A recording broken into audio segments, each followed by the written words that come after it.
boss, Victor, called me on my day off, just when I'd settled in to relax. I'd slept in, stretched, made myself some coffee, and stood by the window enjoying the spring view. Then my phone buzzed on the table. I knew right away it was work. Who else would be calling me? I picked up. Victor said, "Russ, we've got an emergency. Everyone involved needs to be here. Come on, get down here." He said it like I didn't have the right to refuse. I said, "At least tell me what happened." "Not over the phone," Victor grunted. "Right, of course, half our work is like that." "Then handle it without me," I said, about to hang up. "Russ, someone got into the tech yard and dug up the ground here. We need to clean it up fast," the boss said firmly. Now I understood what he meant. "Got it, Victor. I'll be right there," I answered. He was actually a simple guy. We talked to each other as equals and argued sometimes. But in that situation I couldn't refuse him. I knew this was serious. Our shared sin. Our company's tech yard was huge, entirely fenced off with a 10-foot concrete wall topped with barbed wire. But there were places to get through. On one side, near the tree line, a slab had partially collapsed, leaving a big gap.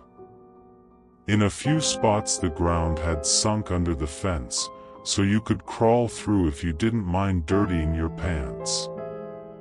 And the gate was old and crooked too, the halves barely met. Someone thin could slip through sideways. Not that there was any point, there was nothing to see in there. Grass, trees, a pile of broken brick and other junk. Basically, a patch of empty land in private hands. I pulled up and saw Victor and Steve standing over a torn-up patch of ground, turning their faces away every so often to catch a breath. Made sense, the stench was awful. A warm breeze carried that smell right into my nose. I walked closer and saw a ragged crater, as if the earth had been turned inside out. Loose black dirt, scraps of plastic bags, and a suffocating rotten stink. "Who do you think did this?" Victor asked. He was pale, sweat running down from his bald head, even though it wasn't especially hot out. "Stray dogs." "Who else?" I said. "They must have smelled it and dug it up." "That's what Steve says too, dogs. But I haven't seen a single one around here," the boss muttered. "Don't panic," I said. "People don't dig with their hands, and there are no shovel marks. Besides, who'd even want to?" I had no doubts myself. The pit looked far too chaotic to be a person's work. Victor waved his hand. "Fine. We need to bury it all back and pack something on top. We could dump crushed brick over it," Steve suggested. "That way it won't get dug up again." "And why didn't you do that the first time, huh?" the boss snapped. I went straight on the defensive. "Victor, what did you tell us last time?" "That it was temporary. That we'd dig it all up and burn it in spring. Was that not what you said?" What a hypocrite. He'd dragged us into his own dirty business, and now he wanted to yell about it. Our boss calmed down a little and muttered quietly, "Where would we even dig it up to now? Just cover it with the crushed brick so no dog digs it up again." We had an old mini excavator on site. We'd bought it once for maintenance needs, in air quotes, but in reality we'd only used it once, for that whole sinful business. Now it was needed again, to clean up the aftermath of that same business. I didn't need to learn how to operate it. It was all intuitive, like a toy. I drove the machine over to a pile of construction debris, scooped up a load of broken brick, drove to the crater, and dumped it in. I repeated that 3 more times, and that was it. The pit was now safely buried and packed down by the treads.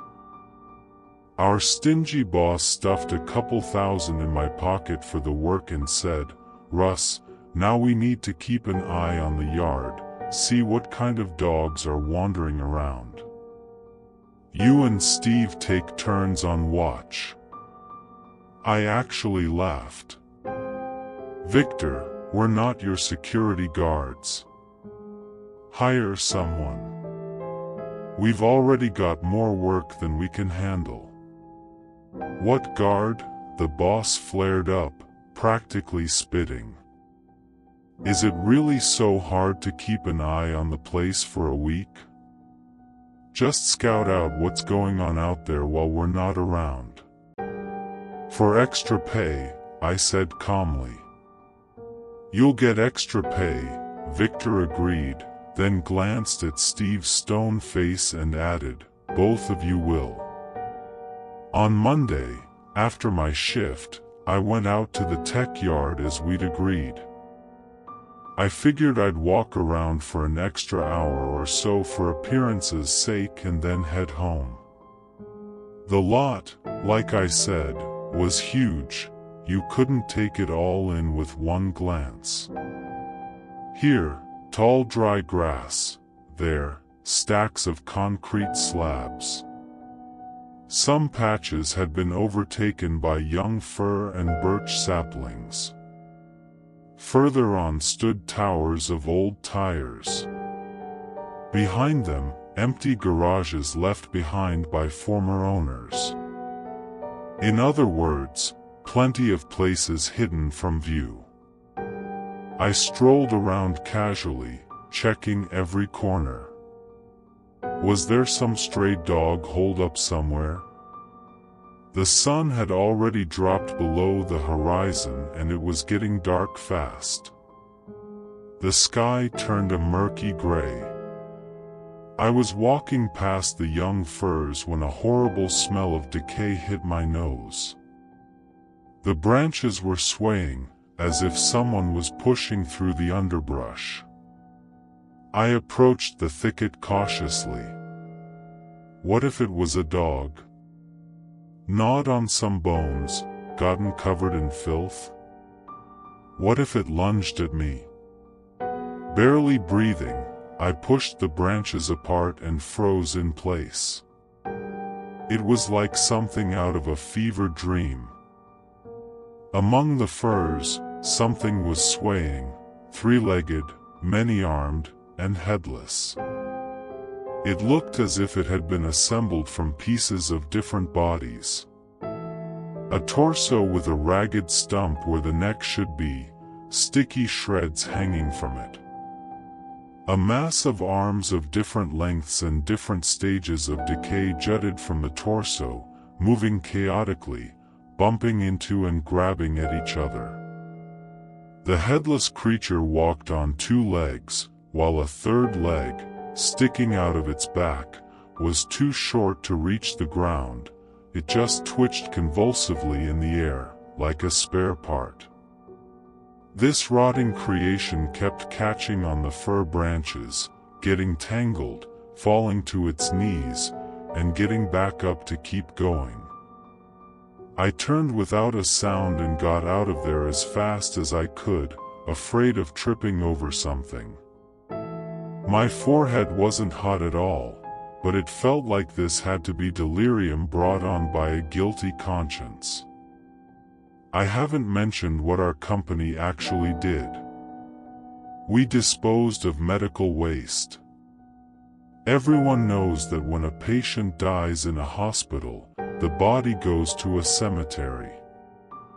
But what about when it's not the whole person that dies, just a part of them? Where do amputated arms, legs, or removed organs go? You can't just put them in bags and throw them out.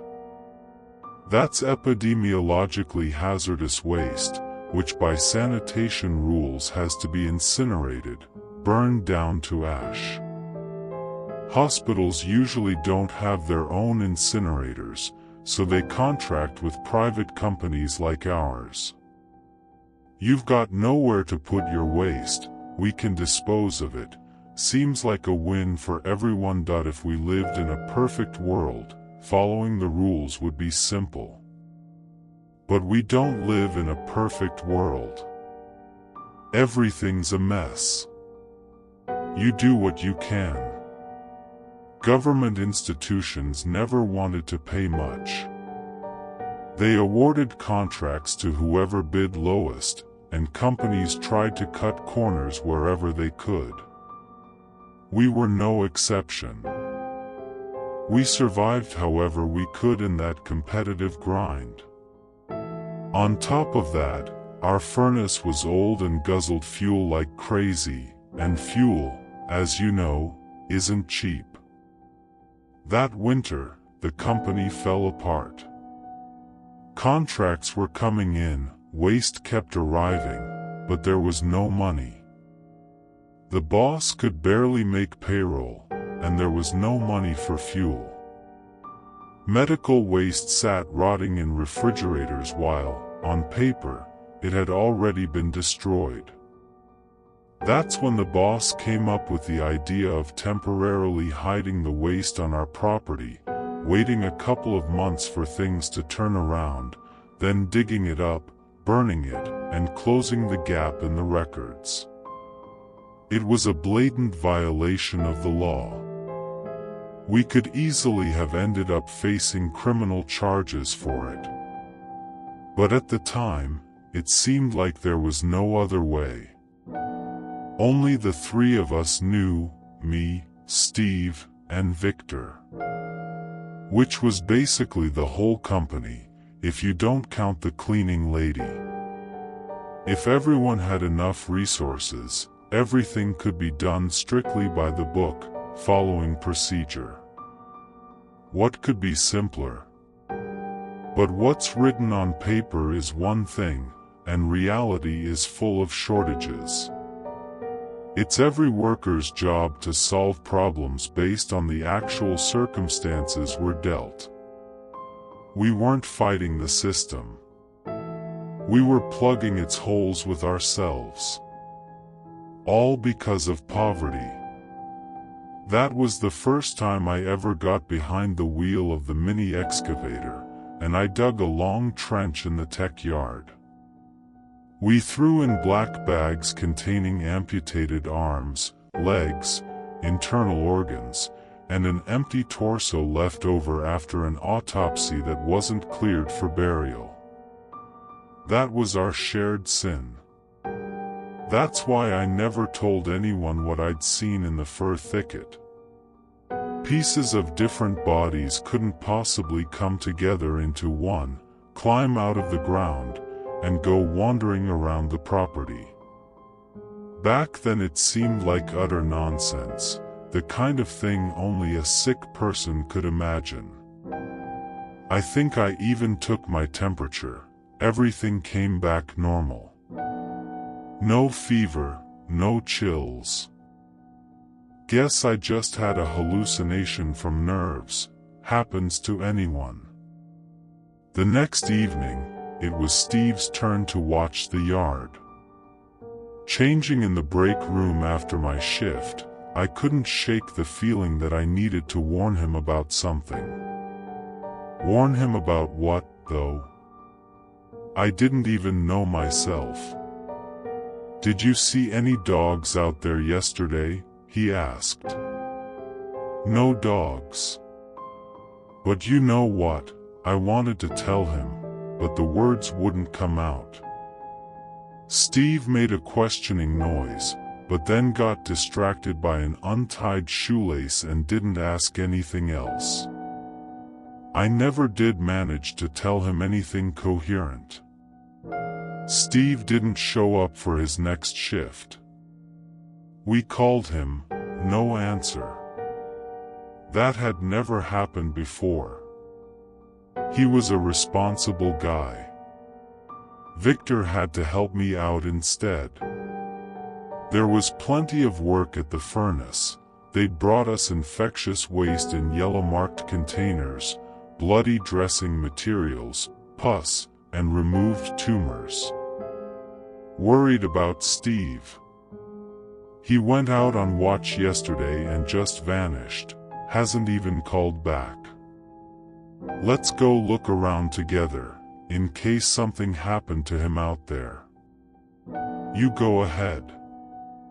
I'm not going anywhere, I've still got paperwork to sort out, Victor said, heading toward his office, and added sarcastically, not like you could help me with that anyway.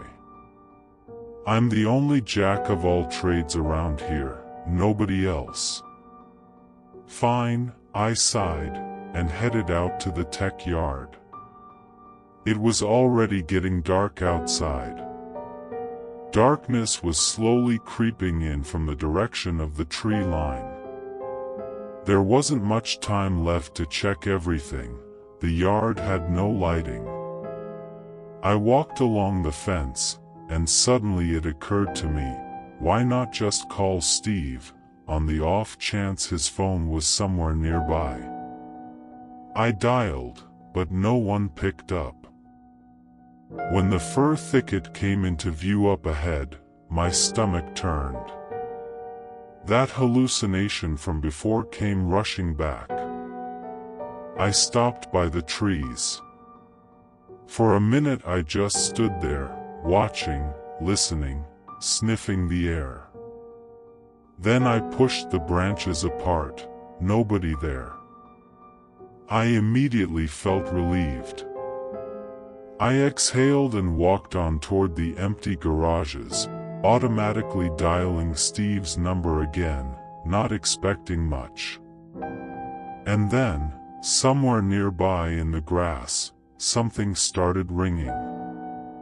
The sound was coming from right under my feet. Pushing the grass aside with my boot, I found my coworker's lost phone. So where was he? My stomach dropped again with a bad feeling. Something suddenly made me want to get out of there fast. I bent down, picked up Steve's phone, and then a wave of rot hit my nose. Something stirred near the tire towers. It was that rotting creature with all the arms and legs. Now I understood, it hadn't been a hallucination. It really had been wandering around our property. Among the writhing mass of arms, a pale face suddenly appeared. Steve's face.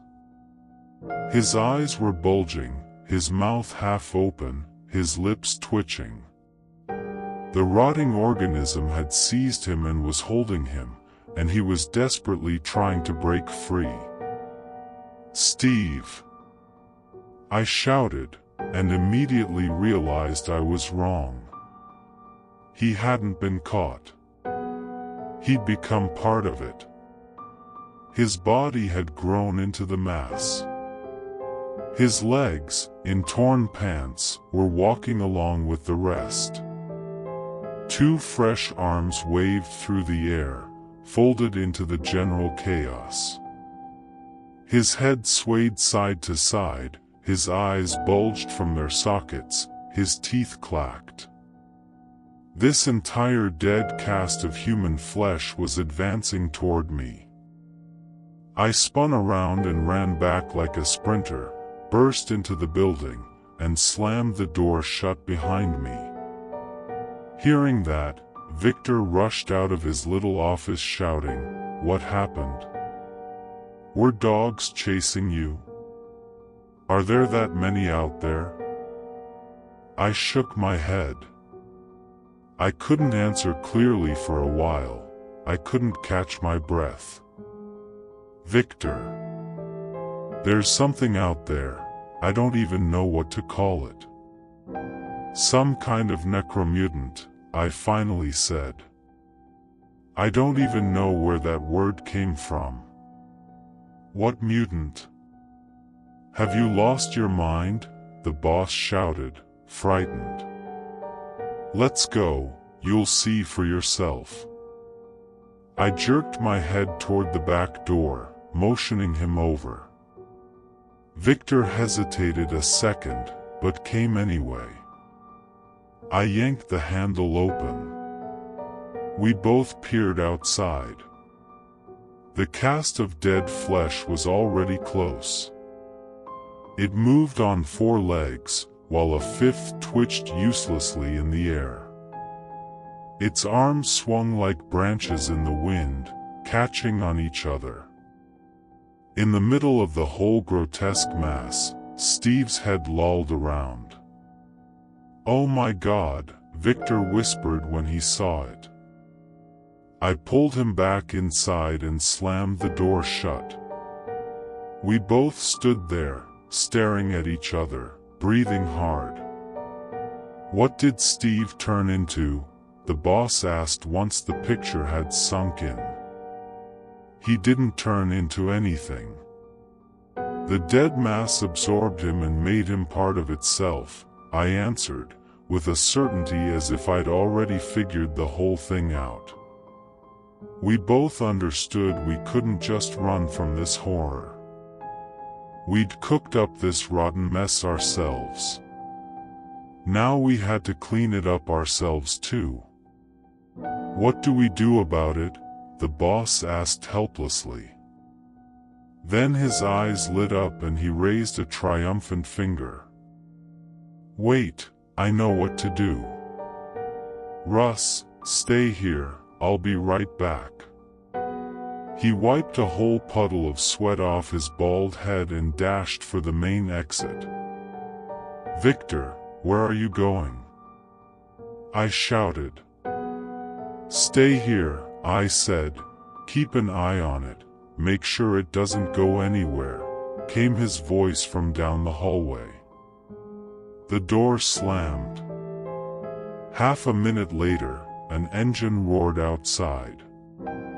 He'd driven off. I was left alone at the back door. Suddenly something slammed against the other side of it. My heart jumped into my throat. But nothing followed the bang. The monster must have crashed into the locked door and moved on. I crept over to the nearest window and cautiously peeked outside. The 5-legged mass was wandering aimlessly around the yard. Every so often the thing would stop and sway in place, as if trying to find its balance. The many arms would fan out, then knot together. It was a completely insane sight. I watched, unable to believe my own eyes. How could dead pieces of different people fuse into one single, living thing? I was terrified that this necromutant was roaming our property. But even more terrifying was the thought that it might find a gap in the fence and get out. If its existence ever came to light, we'd be in more trouble than we could handle. About 20 minutes later, I was starting to think Victor wasn't coming back. But then a car horn sounded from the direction of the main entrance, a door slammed, and hurried footsteps echoed in the hallway. Victor came running to me, red-faced, out of breath, temples damp with sweat. In his hands he held a hunting rifle. "Here," he gasped. Was all I said, thinking that this plan wasn't actually so stupid. Worth a shot, at least. Then the boss held the weapon out to me. "Come on, Russ, you can do it. Aim for the center of the body." I pushed the barrel away. "Hell no, I'm not doing that." Victor kept trying to shove the rifle into my hands. "Well, will you do it?" I said, pushing it away again. "Forget it, figures you'd try to pin it all on me." "Ugh!" Victor cried out. "Can't rely on anybody. Guess I have to do everything myself." "Open the door, come on." "Fine, if that's how it is." I opened the door for him and watched him go. Outside it was already dark, the yard lit only by the light from our building. The cast of dead flesh had wandered off deeper into the tech yard. Victor approached to within about 15 feet, stopped, braced the rifle against his shoulder, and fired. I flinched instinctively. The necromutant staggered but stayed on its feet. A fist-sized black hole opened in its back. It turned awkwardly and shuffled toward Victor. He held his ground to avoid missing and fired again. One rotten arm flew off, another hung by a thread of flesh like a broken branch. But the dead mass didn't slow down at all, and now the boss's rifle was empty. He turned and ran. But where could he go? Even that stumbling mass could easily catch up to a heavy guy like him. Victor shrieked and collapsed to the ground. "Russ!" he screamed. "Russ, help me!" Rotting hands were already tearing at his shirt. The dead had snapped its jaw, as if getting ready to take a bite. I realized the necromutant was about to absorb Victor and make him part of itself. Then everything would get even worse. I ran outside and sprinted to the right, toward the mini excavator. "Get it off me," the boss shrieked. "Coming, coming." I jumped into the cab and turned the key. The starter howled. The headlights flared on. Lever forward. The machine started moving, too slowly for how urgent this was. Victor tried to crawl away while a mass of dead hands dragged him back. Finally I got close enough, shoved the lever forward, and swept the necromutant aside with the bucket. The rotten shape rolled across the ground. Victor quickly crawled off to the side. I drove forward, raised the bucket high, and slammed it down hard onto the dead mass, like crushing an insect. Arms and legs thrashed helplessly under the steel weight of the machine. I climbed out of the cab, ran like lightning to grab the fire axe, and came back to finish it off. I started hacking at the rotten flesh with everything I had. Chopped off one leg, then another, a third, a fourth, a fifth. Then I started on the arms. They flew off with a crunch but kept writhing on the ground like they were still alive. The stench rose so thick that breathing became impossible. Finally the whole dead mass fell apart into pieces. Victor appeared beside me, his shirt in tatters, and rasped, let's bury this thing." "No more burials," I answered. "Into the furnace with it." He didn't argue. Luckily, the incinerator hadn't cooled down yet after the day's work. I didn't have to spend long getting it back up to heat.